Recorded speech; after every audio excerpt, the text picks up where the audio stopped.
तो dear student, next जो हमारा टॉपिक है वो है क्लासिफिकेशन ऑफ कार्बोहाइड्रेट्स।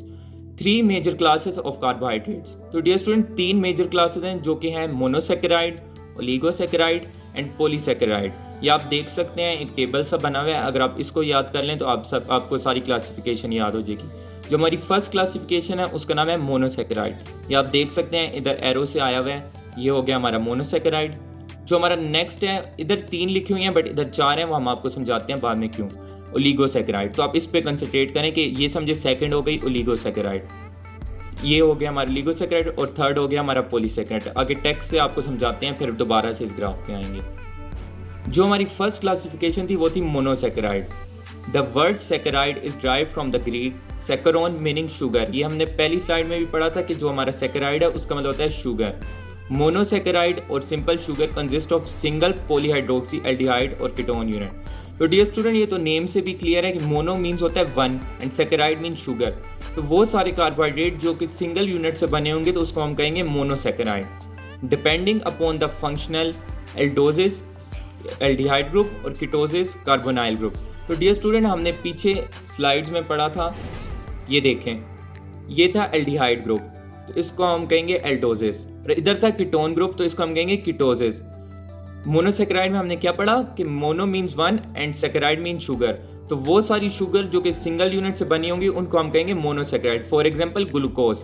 अब ये सारा एक सिंगल यूनिट है, ठीक है, ये सारा एक सिंगल यूनिट है, एक ऐसा यूनिट जिसमें हमारा एल्डिहाइड ग्रुप है, तो इसको हम कहेंगे एल्डोजिस। इसलिए ग्लूकोज को हम एल्डोजिस भी कहते हैं। और जो फ्रक्टोज है ये सारा भी एक सिंगल यूनिट है, मतलब ये फर्दर ब्रेक डाउन नहीं होगा, तो इसमें है कीटोन ग्रुप, इसको हम कहते हैं ketosis.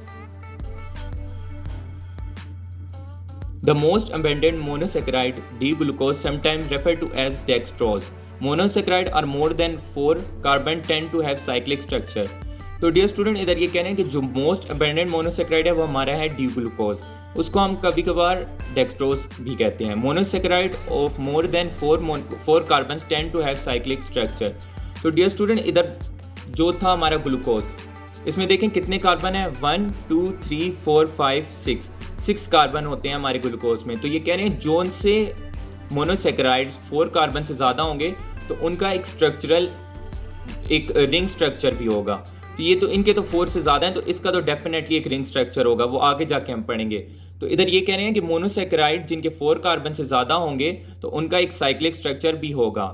Empirical formula where N और सम लार्जर नंबर। इनका जो एम्पेरिकल फार्मूला होगा उसमें एन डेफिनेटली 3 से ज़्यादा होगा, तो तब उसका एक स्ट्रक्चर बनेगा, रिंग स्ट्रक्चर। तो ये आप देख सकते हैं क्लासिफिकेशन ऑफ मोनोसेक्राइड। हम कह रहे हैं ना 3 या 3 से ज़्यादा, तो अगर 3 कार्बन होंगे तो ट्राई मीन्स 3, तो उसको हम कहेंगे ट्रायोसिस, जो कि है हमारे ग्लाइसरल्डिहाइड एंड डाइहाइड्रोक्सी एसीटोन। तो डियर स्टूडेंट, जब ग्लाइकोलिसिस हम पढ़ते हैं रेस्पिरेशन में, तो जब ग्लूकोज से स्टार्ट होती है हमारी ग्लाइकोलिसिस, ग्लूकोज हमारा 6 कार्बन कंपाउंड है, बट जब उसकी जिस तरह ब्रेक डाउन होती है 6 कार्बन से वो टूटता है तो वो आगे जाके 3 कार्बन कंपाउंड भी बनाता है, जो कि हमारा ग्लाइसरल्डिहाइड और डाइहाइड्रोक्सी एसीटोन। ये इंटरमीडिएट होते हैं हमारे ग्लाइकोलिसिस में। अब ट्रायोसिस के बाद आते हैं हमारे टेट्रोसिस। टेट्रोसिस मीन 4 कार्बन मोनोसेक्राइड।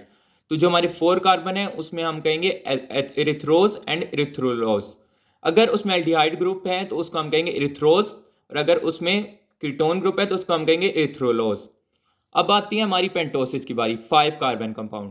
तो जो हमारे 5 कार्बन कंपाउंड मोनोसेकेराइड है उसमें आता है हमारा राइबोज शुगर एंड ज़ाइलोज शुगर। इसी तरह अगर उसमें कीटोन ग्रुप 5 कार्बन मोनोसेकेराइड है तो वो हो गया हमारा राइबुलोज एंड ज़ाइलुलोज। अब जो हमारा मोस्ट कॉमन है 6 कार्बन कंपाउंड्स, वो है हमारा ग्लूकोज, जिस तरह हम पहली स्लाइड से पढ़ते आ रहे हैं, और उसी की कीटोन फॉर्म है फ्रक्टोज। और ग्लूकोज के साथ हमारा एल्डोजिस हेक्सोजिस शुगर एक है जिसको हम कहते हैं गैलेक्टोज। अब बारी आई 7 कार्बन कंपाउंड की, हेप्टोसिस, जो कि है एल्डोजिस में ग्लूकोहेप्टोज एंड कीटोसिस में है pseudoheptulose. The monosaccharide are white crystalline solid very soluble in water and have sweet taste. तो डियर स्टूडेंट, ये मोनोसेक्राइड की प्रॉपर्टी है और ये बहुत इंपॉर्टेंट है कि मोनोसेक्राइड किस तरह होंगे, वाइट क्रिस्टलाइन सॉलिड्स होंगे, स्वीट इन नेचर होंगे and have a sweet taste, और वो सोलेबल होंगे वाटर के अंदर। तो आप देखते हैं कभी शुगर को हम जब डिजोल्व करते हैं ग्लूकोज को तो डिजोल्व हो जाता है वाटर के अंदर और उसका एक स्वीट टेस्ट होता है। तो डियर स्टूडेंट, इसके बाद मोनोसेक्राइड के बाद नेक्स्ट जो क्लास है उसको हम कहते हैं oligosaccharide. Oligosaccharide consists of short chains condensation product of 2 and 10 of monosaccharide unit. तो डियर स्टूडेंट, जो मोनोसेक्राइड था उसमें हमारा एक सिंगल यूनिट था, बट अगर यही सिंगल यूनिट कंबाइन होके कितने यूनिट्स 2 या 2 से लेके 10 तक, ये देखें एक यूनिट ये हो गया, एक यूनिट, और दूसरा यूनिट ये हो गया, अब ये कंबाइन हो रहे हैं तो कितने यूनिट हो गए, 2 यूनिट। तो ये क्या बनाएंगे, ये एक ओलिगोसेक्राइड बनाएंगे। तो अगर ये 2 है तो ये ओलिगोसेक्राइड में डाइसेक्राइड बनाएंगे, क्योंकि 2 है, 2 मीन्स डाई, तो ये दोनों हो गए डाइसेक्राइड। तो ऊपर जो मैंने आपको टेबल दिखाया था उसमें 4 क्लासेस थी इस तरह, क्योंकि disaccharide is also a class of oligosaccharide. तो ये हो गए हमारे disaccharide. Most common source maltose and most common sucrose, maltose and lactose. तो जो मोस्ट कॉमन हमारे पास डाइसेक्राइड्स हैं वो है sucrose, maltose and lactose. The most abundant are disaccharides with 2 monosaccharide unit called maltose. तो ये कह रहे हैं जो हमारे मोस्ट कॉमन है वो है सुक्रोज, माल्टोस एंड लैक्टोज, और जो मोस्ट अबंडेंट है वो है हमारा माल्टोस। टिपिकल इन सुक्रोज केन शुगर, जो हमारा सुक्रोज है वो केन शुगर में पाया जाता है, which consist of 6 carbon sugars, D glucose and D fructose.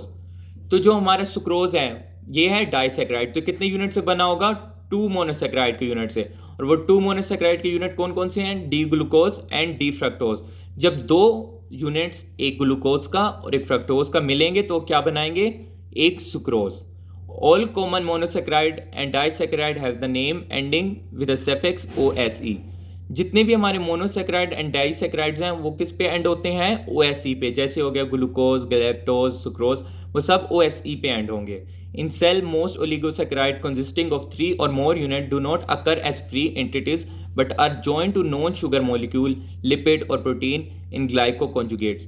तो डियर स्टूडेंट, ये कह रहे हैं कि सेल में जो मोस्टली ओलिगोसेक्राइड कंसिस्टिंग ऑफ 3 और मोर यूनिट होते हैं, मतलब कि जो सेल में 3 और 3 से ज़्यादा यूनिट वाले ओलिगोसेक्राइड होते हैं वो फ्रीली नहीं प्रेजेंट होते, वो या तो किसी लिपिड के साथ उन्होंने बॉन्ड बनाया होगा या किसी प्रोटीन के साथ, और वो ग्लाइकोकॉन्जुगेट मींस ग्लाइकोलिपिड या तो ग्लाइकोप्रोटीन की फॉर्म में प्रेजेंट होते हैं। तो डियर स्टूडेंट, ये है क्लासिफिकेशन ऑफ ओलिगोसेक्राइड। जो हमारे पास डाइसेक्राइड मींस 2 यूनिट्स, वो थे हमारे पास सुक्रोज, लैक्टोज एंड माल्टोज। तो आगे ये बता रहे हैं कि किन किन 2 यूनिट से हैं। अगर ग्लूकोज और फ्रक्टोज कंबाइन हो तो वो बनाएंगे सुक्रोज, और अगर ग्लूकोज और गैलेक्टोज कंबाइन हो तो वो बनाएंगे लैक्टोज, एंड ग्लूकोज कंबाइन हो तो वो बनाएंगे माल्टोज। तो डियर स्टूडेंट, ये हमने पहले पढ़ा था, सुक्रोज कहाँ पे प्रेजेंट होता है, वो होता है शुगर केन में, और लैक्टोज कहाँ पे प्रेजेंट होता है, वो होता है मिल्क में। ये इंपॉर्टेंट है। ये 2 यूनिट्स थे, ठीक है, और ये इधर लिखा हुआ है अल्फा 1,4 ग्लाइकोसिडिक बॉन्ड। तो ये बहुत बार आ जाता होता है MCQs कि हमारा जो है डाइसेक्राइड उसमें कौन सा बॉन्ड है, तो उसका नाम है अल्फा 1,4 ग्लाइकोसिडिक बॉन्ड। जब भी जो भी कार्बोहाइड्रेट में बॉन्ड होते हैं उसको हम कहते हैं ग्लाइकोसिडिक बॉन्ड। ग्लूकोज हमेशा आपस में ग्लाइकोसिडिक बॉन्ड बनाता है, तब भी वो एक बड़ा कार्बोहाइड्रेट बनाते हैं। ट्राइसेकेराइड में हमारी एग्जांपल है रेफिनोज की, इसमें आ जाता है ग्लूकोज, फ्रक्टोज एंड गैलेक्टोज। जब ये तीनों कंबाइन होंगे तो बनेगा रेफिनोज। टेट्रासेकेराइड मीन 4 यूनिट, स्टेकियोज 2 गैलेक्टोज का यूनिट, ग्लूकोज का यूनिट एंड फ्रक्टोज का यूनिट। पेंटासेकेराइड हो गया इसी तरह। तो ये सारी मतलब इसमें मोस्ट इंपॉर्टेंट जो है ना ज़्यादातर पेपर में आती है वो डाइसेकेराइड और ट्राइसेकेराइड आती हैं। Mostly most important disaccharide. आपको पता होना चाहिए कि इन 2 यूनिट को कंबाइन करो तो ये बनता है, और इनके कौन सा बॉन्ड होता है तो वो बनाते हैं हमारे पास सुक्रोज, लैक्टोज और माल्टोज, और ये किस किस चीज़ में प्रेजेंट होते हैं। इसके बाद आ जाते हैं, पहले हमारा था मोनोसेक्राइड, देन था ओलिगोसेक्राइड एंड लास्ट है हमारा पॉलीसेक्राइड। मोनो मीन्स 1, मोनोसेक्राइड में हमारे सिंगल यूनिट थे, ओलिगोसेक्राइड में हमारे 2 से 10 यूनिट्स थे। अब poly as name indicates many units. तो polysaccharides are sugar polymer containing more than 20 और सो मोनोसेक्राइड यूनिट। तो अगर 20 से ज़्यादा यूनिट्स हो गए तो उसको हम कहेंगे polysaccharide. And some have hundreds और थाउजेंड्स ऑफ यूनिट, इवन के 100 से लेकर 1000 तक भी इसमें यूनिट्स हो सकते हैं। सम पॉलीसेक्राइड सच एज, अब ये इनकी एग्जांपल हैं जो कि पॉलीसेक्राइड है, cellulose are linear chains, other glycogen and starch. तो डियर स्टूडेंट, ये मोस्ट इंपॉर्टेंट MCQs होते हैं कि फॉर एग्जांपल आपको 2-3 ओलिगोसेक्राइड दे देंगे और साथ एक पॉलीसेक्राइड दे देंगे, फॉर एग्जांपल सेलुलोज, और वो आपसे पूछेंगे which of the following is polysaccharide. तो 3 एग्जांपल उन्होंने ओलिगोसेक्राइड की दी होंगी, for example sucrose, lactose, maltose, और बीच में एक सेलुलोज दे देंगे। तो फिर आपने बताना होगा, आपको पता होना चाहिए कौन से मोनोसेक्राइड होते हैं, कौन से डाइसेक्राइड होते हैं, कौन से पॉलीसेक्राइड होते हैं। तो इधर पॉलीसेक्राइड में जो एग्जांपल है वो है cellulose and other are glycogen and starch. तो ये 3 है हमारे पॉलीसेक्राइड।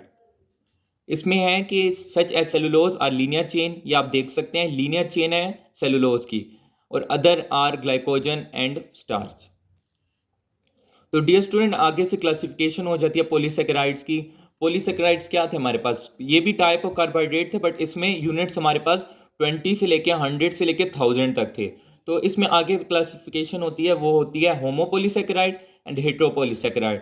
तो अगर डेफिनेशन पर जाने से पहले हम इसके नेम को देखें, होमो मीन्स होता है सेम एंड पोलीसेकेराइड्स यूनिट। तो अगर कोई भी पोलीसेकेराइड सेम यूनिट से बना हो तो उसको हम कहेंगे होमोपोलीसेकेराइड। तो अब आए इसकी डेफिनेशन पढ़ते हैं। On hydrolysis they yield only one type of monomer. जैसे मैंने आपको पहले बताया, ओनली वन टाइप, ये सिर्फ एक टाइप के यूनिट से बना होगा तो इसको हम कहेंगे homopolysaccharide. For example beta 1,4 linked N acetyl glucosamine. तो इसमें जितने भी यूनिट होंगे वो सब एक सेम होंगे, उसमें जो बॉन्ड है वो भी सबका सेम होगा और एक लॉन्ग सी चेन होगी। जबकि जो हेट्रोपोलीसेकेराइड होता है, this is a very large group containing 2 और मोर टाइप ऑफ मोनोसेकेराइड डेरिवेटिव। तो इसमें डिफरेंट यूनिट्स मिलके भी एक पॉलीसेकेराइड बनाते हैं। अब आगे से हेट्रोपोलीसेकेराइड की भी आगे से दो क्लासिफिकेशन है, जो कि है ग्लाइकोसैमिनोग्लाइकेन, जिसको हम शॉर्टली गैग्स कहते हैं, और दूसरा है हमारे ग्लूकोकॉन्जुगेट, जिनको हम कंपाउंड कार्बोहाइड्रेट्स भी कहते हैं, जिसमें कि ग्लाइकोलिपिड्स ग्लाइकोप्रोटीन आ जाते हैं। तो आप इन दोनों को पढ़ते हैं। फर्स्ट टाइप है ग्लाइको अमीनोग्लाइकेन, ये किसकी टाइप है, हेट्रोपोलीसेकेराइड की। और दूसरी है ग्लाइकोकॉन्जुगेट। जो होमियोपोलीसेकेराइड था वो तो सिंपल था, उसमें सब सेम यूनिट होंगे, लेकिन जो हेट्रोपोलीसेकेराइड है उसमें डिफरेंट यूनिट्स होंगे। और उसमें से भी आगे दो टाइप्स आती हैं हमारी, एक हो गया गैग्स और दूसरा हो गया ग्लाइकोकॉन्जुगेट। जो कि फर्स्ट है GAGs, they are also called mucopolysaccharide and include hyaluronic acid, heparin, blood group polysaccharide and serum mucoids. They are contain acid group. तो डियर स्टूडेंट, जो हमारा ग्लाइकोअमीनोग्लाइकेन्स है इसमें आ जाते हैं हमारे गैग्स। उसमें क्या क्या आता है, हमारा हेलोरोनिक एसिड, हेपेरिन, जिस तरह हम ऊपर पढ़ चुके हैं ये एक एंटीकोगुलेंट है, ब्लड ग्रुप पॉलीसेकेराइड। तो डियर स्टूडेंट, जो हमारी ब्लड ग्रुप की वो होती है सेल के, हमें किस तरह पता चलता है हमारा A blood group B blood group, तो उसमें एक होते हैं स्पेसिफिक एंटीजन, वो भी हमारे गैग्स में आते हैं। And serum mucoid they contain acid groups. तो डियर स्टूडेंट, ये सारी एग्जांपल हैं जो कि हमारी ग्लाइकोसैमिनोग्लाइकेन्स में आती हैं। तो आपको एग्जांपल्स भी आनी चाहिए, आपको पता होना चाहिए कि हेट्रोपोलीसेकेराइड में आती हैं। ऐसे भी आपका एमसीक्यूज आ सकता है कि आपको एक ये दे दिया जाए और 3 ये दे दिए जाए और आपसे पूछा जाए कि इसमें से होम्योपोलीसेकेराइड कौन सा है। तो आपको पता होना चाहिए कि ये होमोपोलीसेकेराइड है और ये सारे हेट्रोपोलीसेकेराइड है। अब जो आगे सेकंड आ जाता है वो आता है glycoconjugates, class of carbohydrates covalently linked with other chemical species such as protein and lipid. तो डियर स्टूडेंट, हमने पढ़ा था कि सेल के अंदर जो 3 के ऊपर वाले होते हैं वो कभी भी 3 कार्बन के ऊपर वाले कभी भी सिंगल प्रेजेंट नहीं होते, वो या तो प्रोटीन के साथ बॉन्ड बनाए होते हैं या तो लिपिड के साथ बनाए होते हैं। तो जब कोई भी कार्बोहाइड्रेट प्रोटीन के साथ बनाएगा तो उसको हम क्या कहेंगे, ग्लाइकोप्रोटीन। एंड अगर कोई लिपिड के साथ बनाएगा तो उसको हम कहेंगे ग्लाइकोलिपिड। इनके आगे से अपने फंक्शन होते हैं और इनको हम कंपाउंड कार्बोहाइड्रेट भी कहते हैं, क्योंकि इसमें 2 टाइप ऑफ मोलिक्यूल हैं। तो डियर स्टूडेंट, आगे हैं ये mucilage and derive carbohydrate. Mucilage they form viscous solution gel which is occasionally sticky. They include agar, microbial culture, vegetable gums, fruit pulp, citrus fruits and pectin. तो dear student, ये mucilage जिसमें मतलब sticky and occasionally sticky and viscous solution carbohydrates सारे ना इस class के under आते हैं। इसकी एग्जांपल हो गई अगर और ये सारा कुछ पेक्टिन वगैरह।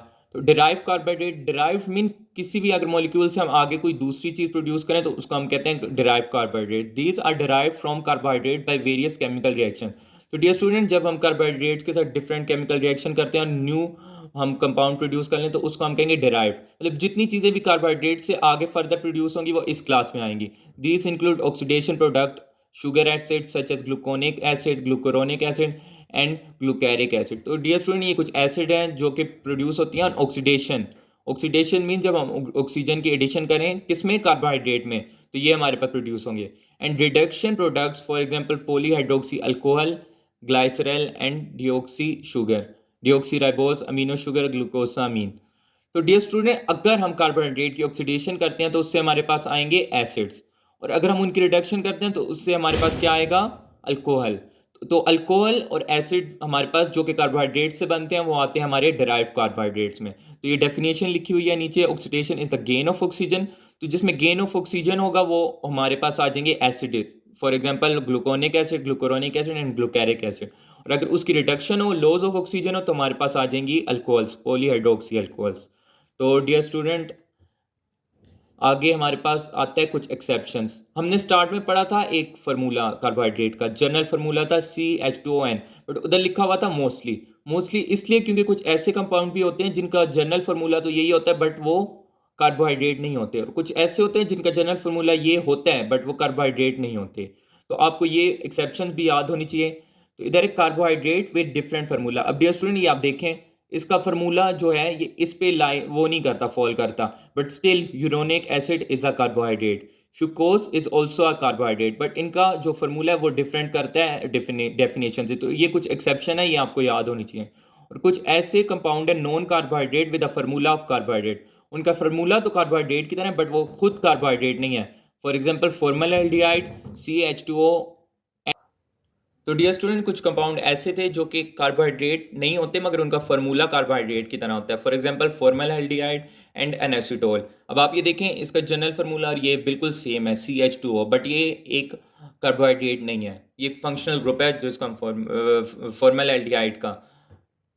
तो डियर स्टूडेंट, अभी तक जितना हमने पढ़ा उसको सारा समराइज़ किया गया है कि कार्बोहाइड्रेट की कितनी टाइप्स होती हैं। एक होगी मोनोसेक्राइड, ओलिगोसेक्राइड, पॉलीसेक्राइड, एंड आगे आगे हमारी डेरिवेटिव जो कि कार्बोहाइड्रेट से फर्दर प्रोड्यूस होते हैं। आगे फर्दर मोनोसेक्राइड में एल्डोजेज होता है, कीटोजेज होता है, और आगे से इसकी ट्रायोसिस, टेट्रोजेज, और ये कुछ इसकी एग्जाम्पल हैं। तो अगर आप ये सब भी याद कर लें तो आपको थ्योरी याद करने की ज़रूरत नहीं पड़ती। ये आपके पास एक समराइज फॉर्म दी गई है जितनी हमने थ्योरी भी जो डिस्कस की है। ओलिगोसेक्राइड में डाइसेक्राइड, ट्राइसेक्राइड, टेट्रासेक्राइड, आगे से इसकी एग्जांपल। ये सबसे इंपॉर्टेंट एग्जांपल है डाइसेक्राइड की, सुक्रोज, माल्टोज, लैक्टोज।